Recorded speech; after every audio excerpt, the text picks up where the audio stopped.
পরকালে তুমি কিছু পাবা না। আপনারা কি আমার এই কথাটা বুঝতে পেরেছেন?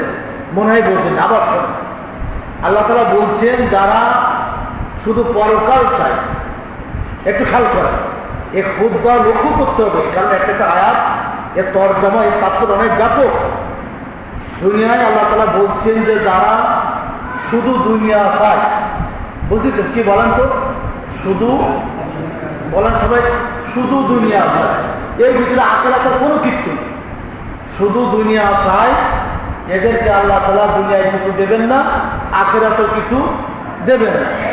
যারা আখিরাত চায়, যারা কি বলেন তো আখিরাত চায়, পরকালীন জীবনটা শান্তিতে থাকতে চায়, তাদেরকে আল্লাহ তাআলা পরকালে শান্তি দেবেন, আর দুনিয়ার জীবনে ফসল আয় ইনকামে আল্লাহ তাআলা বরকত দান করবেন।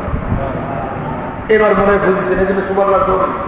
আগে বোঝা যায়নি, আমাদের পরে ভাই সুবহানাল্লাহ আলহামদুলিল্লাহ বলেছে। তাহলে আমাদের দোয়ার ভিতরে বেশি প্রাধান্য দিতে কোন জায়গায়? আখিরাতে। আমাদের দোয়ার ভিতরে প্রাধান্য দিতে কোন জায়গায়? আখিরাতে। আখিরাতের প্রাধান্যটা দিতে, কারণ ওখান থেকে আখিরাত মুখী লোককে আল্লাহ তাআলা কষ্ট দেন না। জোরে বলবেন না সুবহানাল্লাহ? এই যে মনে করেন একা ইরান, একামাত্র ইরান, কেউ নেই পৃথিবীতে তার সাথে কোনো রাষ্ট্র, মুসলমান রাষ্ট্র বলেন, খ্রিস্টান রাষ্ট্র বলেন, কিন্তু ইরান চাচ্ছে পরকালীন জীবনটা, আর আল্লাহ তাআলা দুনিয়ায় সব কিছু ভরপুর করে দিচ্ছে। জোরে বলুন আল্লাহু আকবার। তোমরা চাইছো আখিরাত, আমি আল্লাহ তাআলা দুনিয়ায় বড় শক্তিশালী দেশকে বারবার তোমাদের পা ধরবে। সুবহানাল্লাহ বলতে মন চায় না? বারবার পা ধরবে, তারপরেও ওরা পরাজয় বরণ করবে। হিকমত এবং কুদরতের মালিক কে? আল্লাহ তাআলা। আফগানিস্তানকে 19 বছর দখল করে রেখেছে, দেখতে পারিছে? দেখতে পারিছে? পারে নাই আমেরিকা। তার মানে আমেরিকার প্রত্যেকটা সোলজারের দাবি ছিল, আল্লাহ আমরা দুনিয়ায় শান্তি চাইনি, আখিরাতে শান্তি চাই। আল্লাহ বলেন, আফগান, তোমাদেরকে শুধু আখিরাতে শান্তি দেব তা নয়, তোমাদের দুনিয়ায় এমন এক শান্তির ব্যবস্থা করে দেব, দুনিয়ার সকল মানুষ তোমাদের নামটা মনে রাখবে। একটু জোরে বলা যাবে না সুবহানাল্লাহ? আপনার ছোট্ট দুটো কথা বলুন। আফগান স্বাধীন হয়েছে মাত্র 2 বছর। ওই দেশে কোনো নদী নেই, একটা নদী নেই। 2 বছরের ভিতরে 656 বর্গ মাইল পাথর কেটে কেটে আপনার পাহাড় কেটে তারা নদী বানাইছে। মাছ কি জিনিস সেটা বুঝতো না, এখন সুন্দর সুন্দর মাছ নদীতে ধরে আর খায়। সুবহানাল্লাহ বলবেন না? কি সুন্দর! আল্লাহ তাআলাকে ভয় করার কারণে এটা হয়ে গেছে। এরপরে তারা এখন তাদের ওই যে পাহাড় কাটার পরে যে নদীর চরে আপনার এই যে খেজুর সুলা গাছ, বুট গাছ লাগাচ্ছে, সুলা গাছ। এই সুলাগুলো বিশ্বের এখন সবচেয়ে সমাদৃত, আমাদের বাজারে পাওয়া যায়। একটা একটা সুলা মার্বেলের মতন বড় হয়ে যায় জায়গাটা, এত সুন্দর সুলা। আমরা গবেষণা করলাম, আফগানরা লিখেছে আমাদের এই সুলাটা যদি কেউ খায়, আল্লাহ তাআলা তার এই দেহের ভিতর থেকে 6টা রোগ থেকে মুক্তির ব্যবস্থা করবে। তাহলে দেখেন, ওরা কোনো আখিরাত চাইছে, ওরা দুনিয়া চায় না। এবং ওদের যে আরবি কলা, আমরা যেটা পেপসি খাই, কোকোকোলা খাই, তারপরে 7 আপ খাই, স্পিড খাই, টাইগার খাই, ওদেরও আরবি কলা আছে, আফগান কলা আছে। ওদের আরবি কলা আফগান কলার মতো সুস্বাদু পৃথিবীর কোনো মানুষকে তৈরি করতে পারে নাই। সুবহানাল্লাহ বলবেন না? ওরা হচ্ছে এই কোরআনটাকে জীবনের গাইডলাইন করে রেখেছে। পাওয়ারফুল মন্ত্রী, স্বরাষ্ট্র মন্ত্রী বাইসাইকেল চালায় যাচ্ছে স্কুল, শুনছেন আপনার? স্বরাষ্ট্রমন্ত্রী যার ইশারায় সারা পৃথিবী কাঁপে, তার একটা বাইসাইকেল চালায়, ছেলেটাকে নিয়ে যাচ্ছে স্কুল। ইসলামিক চিন্তা চেতনার মানুষগুলো দুনিয়াবি দেখা যাবে খুব দুর্বল, কিন্তু ওনারা হচ্ছে আখিরাতেও সবল, দুনিয়াতেও সবল। এজন্য আল্লাহ তাআলা বলছেন যে শোনো, ওয়ামান কানা ইউরিদু হারসাদ দুনিয়া নুতিহি মিনহা, যারা দুনিয়া চায় আমি আল্লাহ তাআলা তাদের দুনিয়াও দিই না, আখিরাতও দিই না। আর যারা আখিরাত চায় আমি আল্লাহ তাআলা তাদের দুনিয়াও শান্তি দিই, আখিরাতেও মুক্তির ব্যবস্থা করে দিই। একটু জোর হবে না সুবহানাল্লাহ? আরো জোরে বলা যাবে না সুবহানাল্লাহ?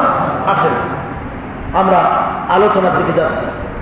আল্লাহ তাআলা বলছেন, হাল জাযাউল ইহসান ইল্লাল ইহসান, জোরে বলুন আল্লাহু আকবার। সূরা রহমান আল্লাহ তাআলা 1 নাই 2 নাই 33 বার বলেছেন, ভাবি আইজি আলা রাব্বিকুমা তুকাজ্জিবান। গোলাম বলো আমার কোন কোন নিয়ামত অস্বীকার করো, কোন কোন জায়গায় আমার ভুল হয়েছে। আমরা বললাম লা বিশাইইন নি'মাতিহি ওয়া তুকাজ্জিবা।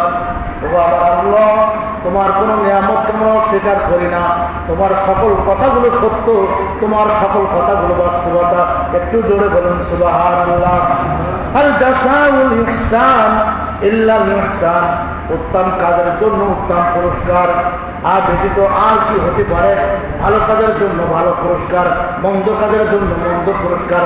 ভালো কাজ করবা দুনিয়ায় শান্তি পাবা, ভালো কাজ করবা আখিরাতে মুক্তি পাবা, ভালো কাজ করবা দুনিয়ায় সম্মান পাবা। এই লাইন একটা কাটাও বসো, কাটাও হয়ে বসো। তাহলে আল্লাহ তাআলা সূরা রহমানে বলছেন ভালো কাজের বিনিময়ে আল্লাহ তাআলা ভালো পুরস্কার দেন।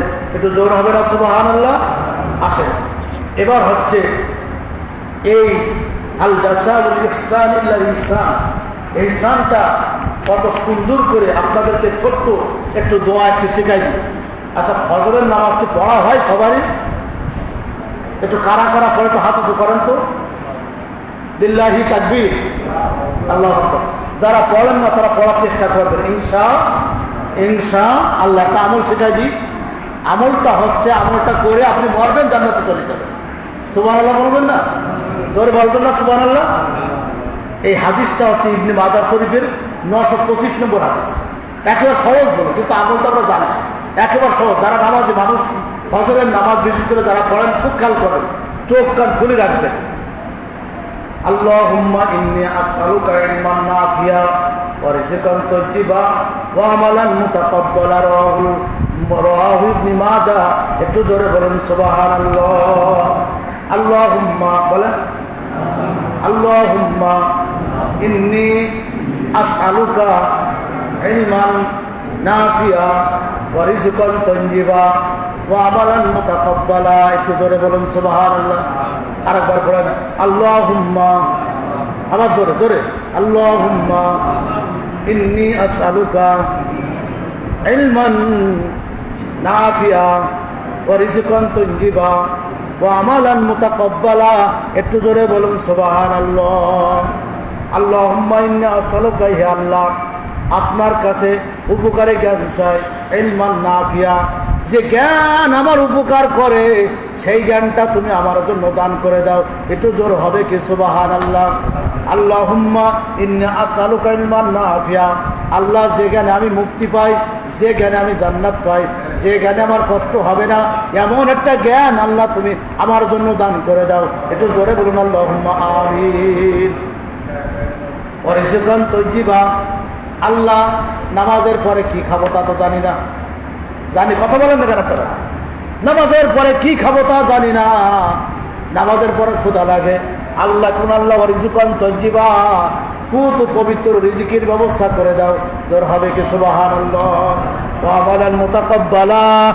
আল্লাহ রিজিক এবং কবুলযোগ্য আমল প্রার্থনা করছি, এমন আমল দাও, এমন রিজিক তুমি দাও। রিজিক খাবো, আমল করব, সোনার ঘর জান্নাতে চলে যাব। আল্লাহ তুমি কবুল করে নাও। জোরে বলুন আল্লাহুম্মা আমিন।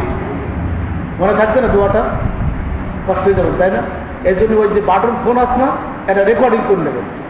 রেকর্ডিং করেন, ওই বারবার শুনবেন আর মুখস্থ করবেন। মনে থাকবে তো? আগামী জুম্মার থেকে সব ফোন রেডি রাখবেন একেবারে। এগুলো খুব উপকারী জিনিস। এই যে আমি বক্তৃতা করেন, ভাইরাল হয়ে যাবে, অনেক ভাইরাল হয়ে যাবে। এইগুলো বাঁচায় রাখতে হবে, কারণ এখন হচ্ছে আপনার যুগ হচ্ছে মোবাইলের যুগ। আপনি আপনার যা আছে রেকর্ডিং করে আপনি অবসর টাইমটা বারবার দেবেন আর খাটাবেন আর মুখস্থ করবেন।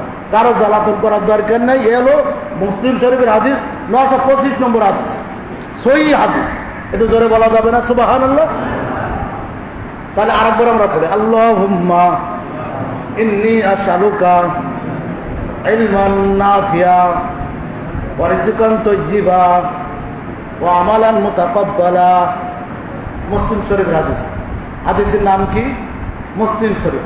আবার একটু বলি, কোরআনের পরে এই ওই পিছনে কারা? সব সামনে এসো, সব সামনে এসো, সব সামনে এসো। আসো সামনের কাতার আসো, সব করে সামনে এসো। ও পিছনে ফিরে আসছি রাজ, ও গেঞ্জা লাগে না, ব্রাজিলের গেঞ্জি কার গা, এদিকে আসো। হ্যাঁ, এদিকে খেয়াল করেন।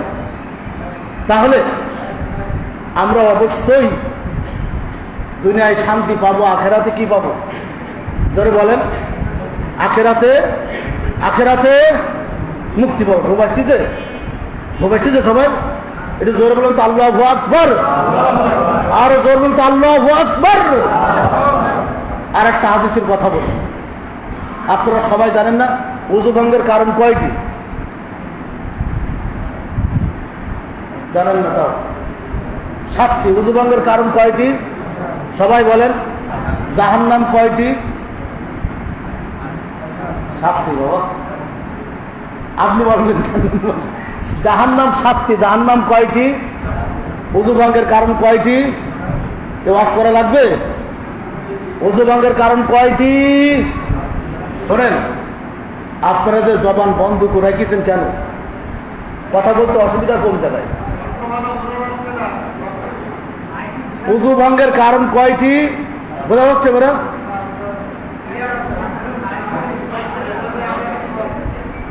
হ্যালো হ্যালো হ্যালো, ঠিক আছে?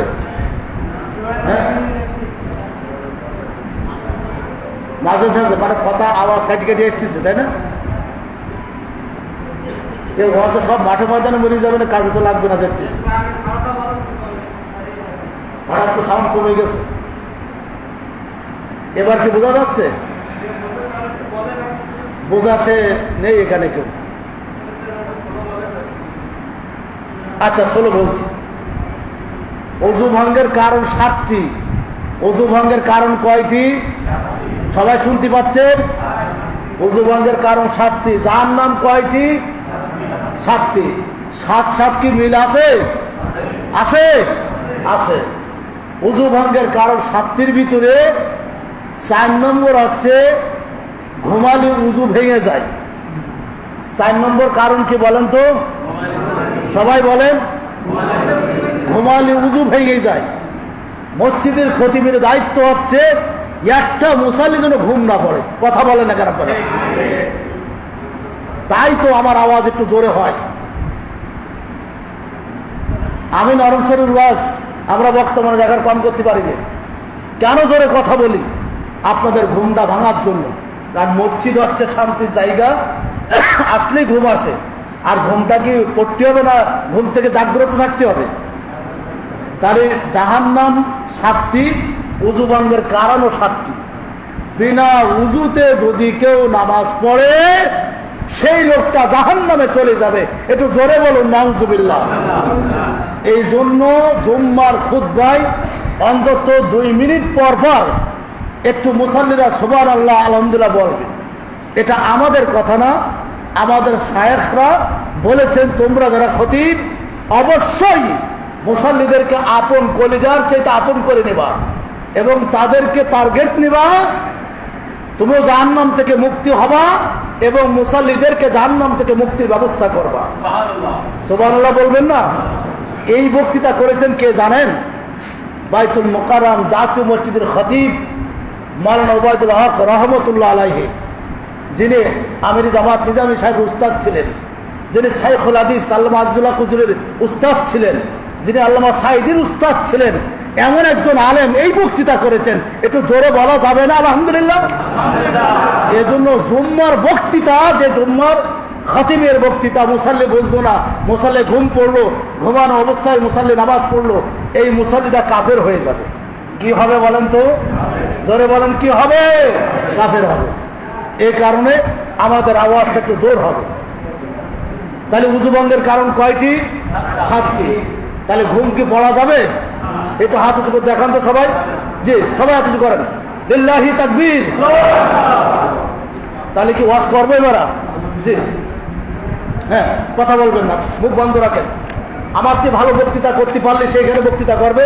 আমি তার মুসাল্লি হবো, আমার কোনো দুঃখ নেই, আমার কোনো দুঃখ নেই, কোনো পরিতাপ নেই। আমার চেয়ে ভালো ইমাম আলী সে নামাজ পড়াবে, আমি তার পিছনে মুসাল্লি হবো, আমার এতে কোনো কষ্ট নেই। কারণ মুসল্লি হওয়াটা আমার কাছে খুব বেশি ভালো লাগে ইমামের চাইতে।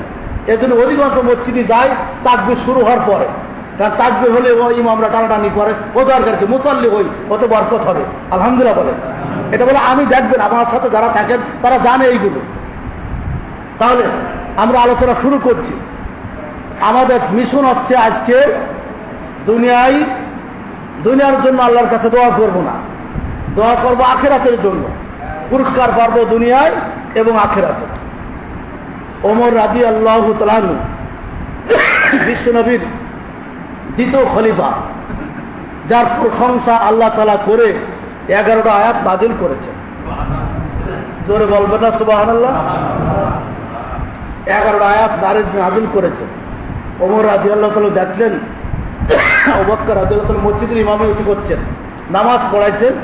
আবু বকরের পিছনে ওমর এবং আলী ইবনে আবি তালেব ও পাশে ওসমান বিন আফফান, মানে যে আগে আসবে সে ইমামের পিছনে দাঁড়াবে। তা ওনারা তো ঈশার নামাজ পড়ে বাড়ি কিছু সময় ব্যয় করে তাহাজ্জুদের আগেই মসজিদে চলে আসছেন। সুবহানাল্লাহ বলবেন না? ওনারা কত ব্যস্ত ছিলেন। আর আমরা আজান দিলে বলি যে আর একটু ঘুমাইনি, এরও তো দেরি আছে, পরে যাবার যাতে যাতে সূর্য মামা উঠে যায়। সূর্য মামা তো আমি উঠে গেছি বলো, তাহলে তো আজকের নামাজ হবে, তাহলে কাজা নামাজ পড়ি। কি পড়ি বলেন দিন? কাজা নামাজ পড়ি। তাহলে যারা কাজা নামাজ পড়ে নামাজ কি হবে? কথা বলেন না কেন? কাজা নামাজ পড়লে তাদেরকে নামাজ হবে? এ করে পাইছেন এইগুলো? আমরা 2 ঘন্টাও জেগে জেগে চেয়ারে বসে পা ফুলে গেছে নামাজ পড়ার জন্য অপেক্ষা করেছি। মাহফিলে গেছি, মাইক ছাড়িয়েছি 2টায়, 3টার সময় খাওয়া দাওয়া শেষ, আজানের বাকি এখন 1 ঘন্টা বসে দেখছি। ঘুমালি তো ঘুমাইছি গেল গা, ও নামাজ পড়বে কিনা? আমি ইমাম মুসল্লিরাকে আমার নামাজ পড়িয়ে দেবে? কথা বলেন না কেন? এটা জেগে থাকতে হবে, কারণ 1 ঘন্টা হচ্ছে আপনি ইবাদত করেন, না হলে বসে বসে জিকির করেন। আল্লাহ তাআলা আপনাকে হাজার হাজার বছর ইবাদত করার সব আপনার আমলনামায় লিখে দেবেন। এগুলো হাদিসে আছে, একার পরিষ্কার হাদিস। ওমর রাদিয়াল্লাহু তাআলা ঠিক ওই দিন খুব সকাল সকাল চলে গেছে, ঈশার নামাজ পড়ে মনে করেন রাত 12টা 12:30টার দিকে চলে গেছে। টার্গেট হচ্ছে আবু বকর রাদিয়াল্লাহু তাআলা পিছনে নামাজ পড়বে, আর আবু বকর সালাম ফেরাই করে দৌড় মারে। আমরা যখন হুল্লাজি পড়ি, মোনাজাত করি, কিচ্ছু না, ইমাম নামাজ পড়াই পর বারবার দৌড় মারে। তাহলে মসজিদ কমিটির সভাপতির কিরকম একটা লাগে না? কথা বলেন না কেন আপনারা? মসজিদ কমিটির সভাপতি কিরকম একটা লাগে না? আমি যদি জুম্মা পড়াই, সালাম ফেরাই, মোনাজাত না করি চলে যাই, আপনারা কি বসে থাকবেন? হ্যাঁ, চার দোকান দিয়ে শুরু করি, আমার 14 কোটি সব উদ্ধার করতে হবে না, মানে কোনো কিছু বাদ থাকবে না। কি আমার কথা ভুল হচ্ছে নাকি? যেহেতু মোনাজাতও করলো না সপ্তাহে একটা দিন, তাহলে এ দুর্নামের গালি নেওয়া লাগবে না? সবাই তো মানুষ, কথা বলেন না কেন? ওমর রাদিয়াল্লাহু তাআলা বললো যে ফজরের নামাজের পরে আবু বকর তো মোনাজাতও করে না, মোনাজাত বিন এত জোরে দৌড় মারে, যাই কোনে দেই। ওমর রাদিয়াল্লাহু তাআলা আনহু অত্যন্ত বিচক্ষণ ব্যক্তি, কোনো কিছু শুনল না। আস্তে আস্তে যেই দেখে মদিনাতুন নবী, আল্লাহ নবীর রওজার ঠিক দক্ষিণ পাশে 3টা-4টা সুপারির গাছ দিয়ে আপনার ওই যে বেড়া দিয়ে ওইখানে একজন মানুষ বসে থাকে, ওই আবু বকর যাই ওই কাজকর্ম করে, কিছুক্ষণ পরে আবার বের হয়ে আসে। তাই এইরকম দৃশ্য ওর ঘরের ভিতরে কিনা আছে জানলাম না। আবু বকর গেল, মাইন্ডেড কি কম হবে মানুষের? কথা বলেন না কেন? রাসূলের করে নাই মাইন্ড? সূরা নূর আছে না? কথা বলেন না কেন আপনারা? সূরা নূর নাজিল করেছে, আল্লাহ নবীকে মাইন্ড করেছে, মা আয়েশাকে মাইন্ড করেছে। এই জন্য আল্লাহ তাআলা সূরা নূর নাজিল করলো যে কোন বিষয় কোন ব্যাপারে মাইন্ড করবা তুমি, তোমাকে জানতে হবে। এটা জোরে বলা যাবে না? আল্লাহু আকবার। আর বাবা এগুলো সব কোরআনের আয়াত, এগুলো মাইন্ড করেছে আয়েশা এবং মাইন্ড করেছে মুহাম্মদ রাসূলুল্লাহ সাল্লাল্লাহু আলাইহি ওয়াসাল্লাম। সূরা নূর নাজিল করে আল্লাহ নবীকে নিষ্পাপ বানালেন। জোরে বলবেন না সুবহানাল্লাহ? আল্লাহ নবী তো এমনি নিষ্পাপ, তারপরেও আল্লাহ তাআলা আয়াত নাজিল করে বললেন তোমরা যা ধারণা করেছো সেটা সঠিক নয়, তোমরা বেশি বেশি করে লক্ষ্য করো। ওরা বলেন আল্লাহ তাআলা আমরা ভুল করেছি, আমাদেরকে মাফ করে দাও। ঠিক ওমর রাদিয়াল্লাহু তাআলা আনহু আস্তে আস্তে যে ঠিক আধা ঘন্টা পরে আবু বকর বেরিয়ে আসলো, ওমরকে দেখে বললো আসসালামু আলাইকুম। আসসালাম। ওমর তুমি এখানে? বলছে ইমাম যাবে যেখানে মুসাল্লি যাবে সেখানে। সুবহানাল্লাহ বলবেন না? ইমাম যাবে যেখানে মুসাল্লি যাবে সেখানে, আমি তো আপনার মুসাল্লি। আমি কেন যাবো না? যাওয়ার অধিকার আমার নেই? হ্যাঁ, অবশ্যই অধিকার আছে। বলে তাহলে হুজুর আপনি মসজিদ নববীতে যান। বলে আমি মসজিদ নববীতে যাব না, আমি রাসূলের রওজার কাছে যে একটু দোয়া করবো। সুবহানাল্লাহ বলবেন না? সুবহানাল্লাহ বলবেন না? রাসূলের রওজার কাছে একটু দোয়া করবো, কারণ ফজরের নামাজ পড়েছি, রাসূলের রওজার কাছে একটু নালিশ করবো। আবু বকর সিদ্দিক রাদিয়াল্লাহু তাআলা আনহু বিশ্বনবীর দরবারে চলে গেলেন। যাওয়ার পরে একটা বললেন, মান কানা ইরিদু হারসাল আখিরাতি নাজিদ লাহু ফি হারসি ওয়া মান কানা ইরিদু হারসাদ দুনিয়া নুতিহি মিনহা ওয়া মা লাহু মিন নাসিব। একটু জোরে বলুন আল্লাহু আকবার। আল্লাহর নবী, আপনি আল্লাহকে বলে দিন, আমি আবু বকর এই পৃথিবীতে আর বেশি দিন বাঁচতে চাই না, পৃথিবীর বুকে বেশি দিন থাকতে চাই না। আল্লাহ যেন খুব দ্রুত সিদ্ধান্ত গ্রহণ করে আমি রাসূলের কাছে যে দেখা করব, আপনার সঙ্গে দেখা করব। আল্লাহর নবী নিজেই বললেন, আল্লাহুম্মা আমিন। আবু বকর চলে যাক, আল্লাহর নবী নিজেই চাইলেন। সেদিন রাতে আল্লাহর নবী আবু বকরকে স্বপ্ন দেখালেন, আবু বকর তোমাকে দেখতে খুব মন চাচ্ছে, তুমি আসো, তোমার সাথে আমার সাক্ষাৎ হবে। রাসূল সাল্লাল্লাহু আলাইহি ওয়াসাল্লাম এই দোয়া করার সঙ্গে সঙ্গে ইলাল জুম্মা ইলাল জুম্মা, এক জুম্মা পরেই আবু বকর ইন্তেকাল করলেন। ইন্না লিল্লাহি ওয়া ইন্না ইলাইহি রাজিউন। ওমর রাদিয়াল্লাহু তাআলা ওই ঘরের ভিতরে ঢুকলেন, ঢোকার পরে বললেন, একজন বয়োজ্যেষ্ঠ একজন বৃদ্ধা একজন মানুষ, মহিলা মানুষ, তার জামা কাপড় কোনো প্রকার ওই মোটামুটি পর্দাটা করতে পারে, বয়স 100 ঊর্ধ্বে বয়স। আবু বকর সিদ্দিক রাদিয়াল্লাহু তাআলা প্রতিদিন সকালবেলা এসে ওই ঘরটা ছাড়তেন। সুবহানাল্লাহ বলবেন না? আবু বকরকে রাষ্ট্র ক্ষমতার আপনার 1,56,000 বর্গ মাইলের প্রেসিডেন্ট হচ্ছে আবু বকর। সুবহানাল্লাহ বলবেন না? 1,56,000 বর্গ মাইলের প্রেসিডেন্ট আবু বকর এই বৃদ্ধ মহিলার ঘরটাকে ঝাড়ু দিচ্ছে। ঝাড়ু দেওয়ার পরে আপনার গমটা পিষে আটা বানায় রুটি বানাচ্ছে। রুটি বানায় আবার ওই খাওয়ার জন্য আপনার ওই যে খুরমা হোক যা হোক একটু ব্যবস্থা করে আপনার এই করে ওই বুড়িমার গালে তুলে খাওয়ায়ে, পানি টানি খাওয়ায়ে বললেন, মা তুমি দোয়া করো, আমার মনটা খুব চাচ্ছে আমি আল্লাহর নবীকে সরাসরি দেখবো, আমি রাসূলকে দেখতে না পেয়ে আমি খুব কষ্ট পাচ্ছি। তখন বুড়িমা বলেছিল, আল্লাহুম্মা আমিন। কি বলেছিল বলেন তো? আল্লাহুম্মা আমিন।